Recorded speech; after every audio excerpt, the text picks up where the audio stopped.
Before I go on to discuss further my journey away from statins and all the bad effects I experienced, I'm going to take a little side trip and give us a working model for how we can even speak about adverse effects. Stay tuned.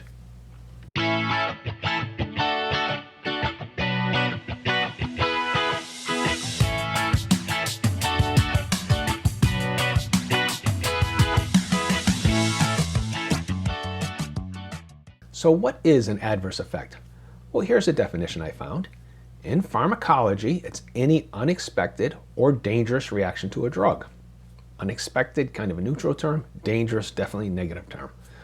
Or it's an unwanted effect caused by the administration of a drug. The onset of adverse effects may be sudden or they may develop over time. And there are some synonyms. Not everybody uses adverse effects. Sometimes they use adverse reaction, adverse drug event, adverse drug reaction. I use adverse effect. It seems to be a more inclusive term. An adverse reaction sounds like you take it and you break out in hives. Yeah, that's a reaction. An adverse drug event is something that's sudden. I have a friend where if you put a scopolamine patch on his neck to treat motion sickness, he passes out right away. That's an event. Well, an adverse effect kind of covers all of that, but it also covers some of the more subtle effects that can occur. So adverse effects is really a fluid concept.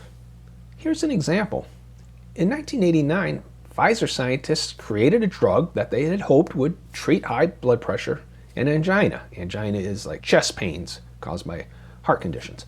In the early 1990s, their trials discounted the drug as a heart disease treatment. But the participants in the trials reported increased erections several days after taking it.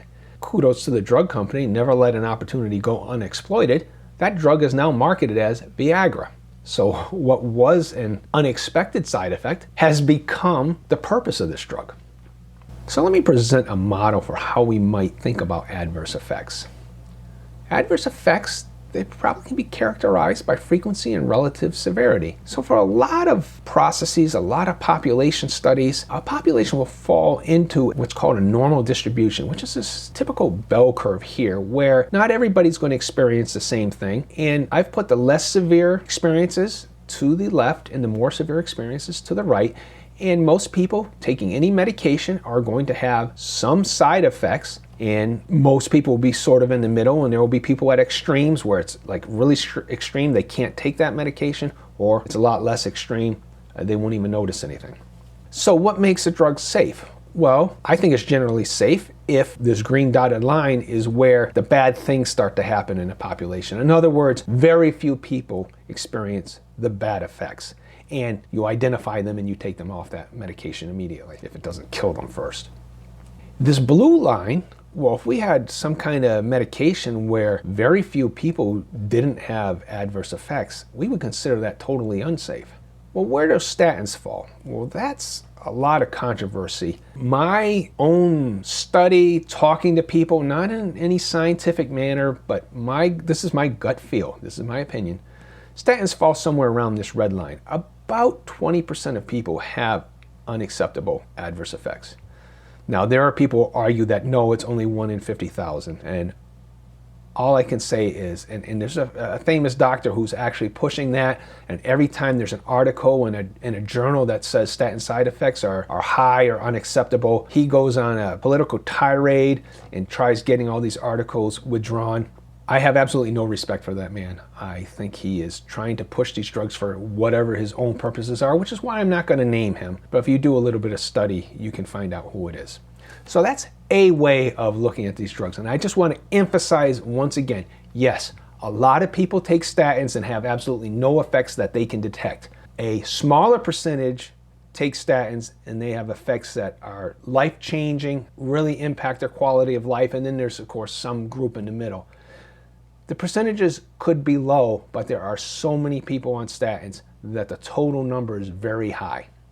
Another way of looking at this, an orthogonal way, would be, let's compare the impact on your quality of life versus your awareness that the medication is causing that. So here's a chart. We're going to go over the 9 boxes on this. First of all, if the quality of life impact is low and your awareness that this drug is causing anything, well, that's generally a safe medication. That's where all our medications really ought to be. Now, if the impact on your quality of life is medium, and I mean these in a negative way, I mean certainly medications can impact your quality of life in a positive way for sure, and that's why we take them. But if your awareness is low and your impact of life is medium, that's kind of moderately harmful because you don't know what's causing your problems, and you could continue to take medication that's inappropriate. And if it has a high impact on your quality of life, negative impact on your quality of life, and you have no awareness or low awareness that that is causing it, that's extremely harmful. And this is realistic. Somebody very close to me had a condition known as hyperparathyroidism, and they were put on high doses of vitamin D. And her life was just, it was a living nightmare for a while until finally we got away from that doctor and we went to an endocrinologist, and his first thought was like, you shouldn't be taking that, get off that. And that did a lot to clear up the condition, at least that really bad impact on the quality of life. Now, if the quality of life impact is low, but you have a medium awareness of it, and I'll take a niacin treatment. Sometimes people take niacin for various reasons, and niacin can cause you to flush, cause your face to feel like it's burning. It's not really, it's usually or often kind of brief, so that kind of falls into the level of it's an annoyance. Yeah, you're aware, it's really not impacting your quality of life, but it's an annoyance to have to go through this. Well, if the quality of life impact is medium and you kind of have this medium awareness of it, that's when you start getting into your doctors denying that it's that much of a problem. For example, suppose this flushing from niacin were something that you just really couldn't stand, would cause tears to roll down your eyes, would cause you to be even a little nauseous from the pain. Your doctor may try talking you into staying on it. There's a values clash there. Your doctor's making a judgment of what's acceptable or not acceptable. And if the impact is high and you have this medium level awareness, then your doctor will likely adjust the treatment, maybe put you on a lower dose or maybe some alternative treatment. If the quality of life impact is low, but your awareness of that is very high, for example, back to the niacin thing, suppose it were just extremely, extremely obvious because it came moments after you took the medication. I don't know if that's realistic or not. You're likely to be cajoled by your doctor into continuing taking the medication. You know, hey, it's not affecting your quality of life, just put up with it.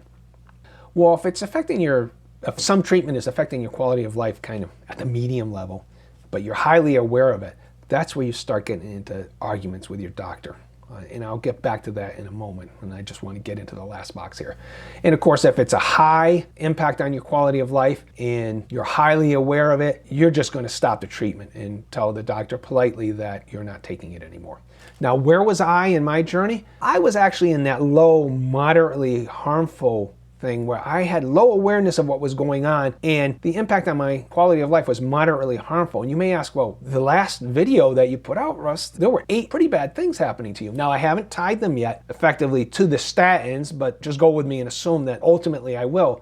Well, the reason I say that was only moderately harmful is because there are people who are practically crippled from taking statins. Maybe it's a small number, but it is a very big problem for them. And out of respect for them, I'm not going to say it was extremely harmful to me. I mean, these people have gone through hell, and I see a lot of instances of that, people making comments on Facebook groups of what they went through. And yeah, I know that's not scientific, but these things are real. We eventually moved to the point where I became more and more and more aware that the statins were causing these problems. And I started getting in arguments between me and the doctor.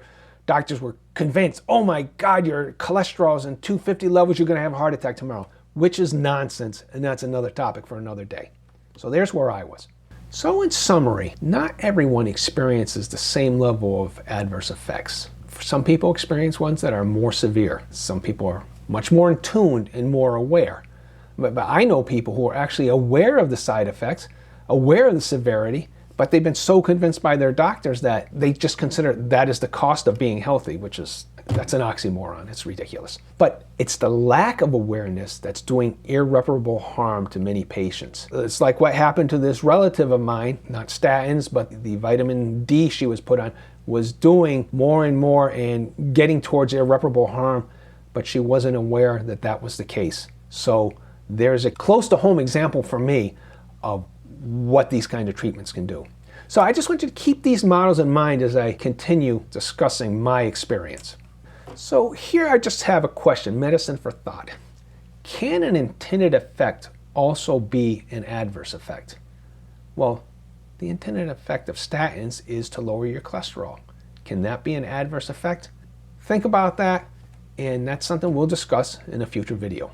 So as usual, please like, comment, share, subscribe, and hit the notification bell. You can subscribe by hitting this button with my emblem on it there, and that way you'll always know when I've posted something new. And if you haven't seen this video, I suggest you go watch it now. Thanks for listening.